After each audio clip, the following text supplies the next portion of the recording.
One of the questions I get asked most often now that I'm advising smaller e-commerce SaaS and affiliate websites is, what's the business worth? And I'll get that question from prospective buyers coming on board or looking to buy an asset, or even sellers that we work with. They're always confused on what the business is worth. At the end of the day, really what it comes down to is what the buyer and the seller agree is the price for the assets of the business. That's really, truly the price or the value of the business. Now, that being said, businesses are being sold almost every day in this market.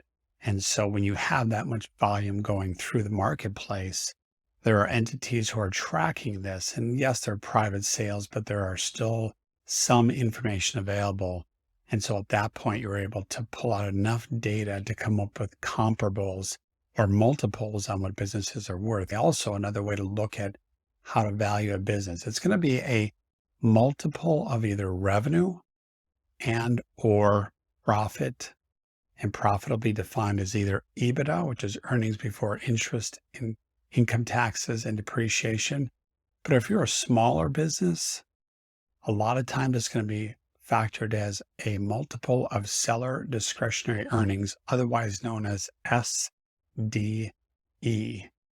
And the buyer will then pay, I should say, a multiple of whatever that number turns out to be.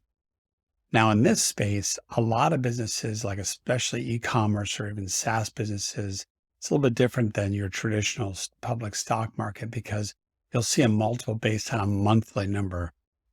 But the reality is, if you did the math on that, it's still going to work out to a yearly multiple, and it's still going to be pretty darn close. Certain niches are going to be valued more than others in certain business types. For example, e-commerce businesses are valued at one number or one multiple, and yet an e-commerce business with a subscription component to it is valued at a much higher number. And the reason for that is there's guaranteed revenue coming in, so those businesses are worth more. So the marketplace, again, is big enough to where there's typical comps that are established. And so when we're working with sellers coming on board, we'll advise them on, based on what your business is or approximately what your business does, these are other businesses that have been sold, and here are the multiples that they're selling for. Now, we don't share personal information on the actual businesses, but we'll come up with that general information. And that's pretty common. It's just like selling a home. If you're looking at the real estate market, homes are priced based on comps in the marketplace. And that's going to factor in the neighborhood, the square footage, and a whole slew of other issues such as number of bedrooms and bathrooms, etc. But in the business settings, it's going to come down to the profit and or the revenue. And unfortunately, a lot of times business owners come on board that want to sell their business and they think, I put so much work into this and I've worked so hard, I put so many hours in that I think I should get this for the business. And just because they've worked hard doesn't mean the business is worth that amount. And just because they may have had a good year in terms of revenue, if the profit doesn't also coordinate with that, the valuation is going to be impacted. And that can be a very difficult conversation to work with a seller because they have no idea. They're typically specialists in their field. And so when they come to us, we try to tell them, or actually we do tell them that, based on multiples of businesses which are similar to yours or almost identical, the marketplace is offering this right now. And like any marketplace, those numbers are going to change over time. So today, as the filming of this video, it is now April of 2023. 2 years ago, businesses were based at a completely different multiple than they are today. And that's always going to be the case in the marketplace because you have so many financial considerations going on. But when you really look at everything, what it all boils down to, as I said earlier, is that whatever a buyer and a seller can agree to, the business is worth, is what the business is really worth.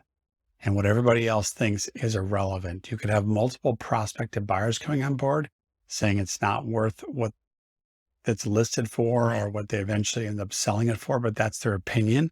And that's the price that they would have paid. But yet another seller or another buyer, is willing to pay a little bit higher price because they may see opportunities that the current business owner is leaving on the table.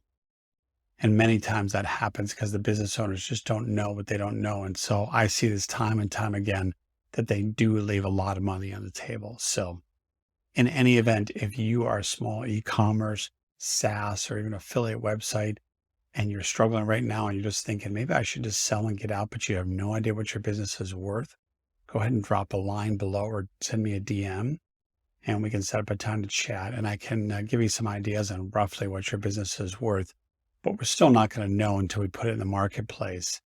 But even then, I would have to dig a little bit deeper to find out some things and ask a series of questions. So if you think there'd be value in that, again, go ahead and comment below, or more importantly, probably send me a DM and we can set up a time to chat. Thanks.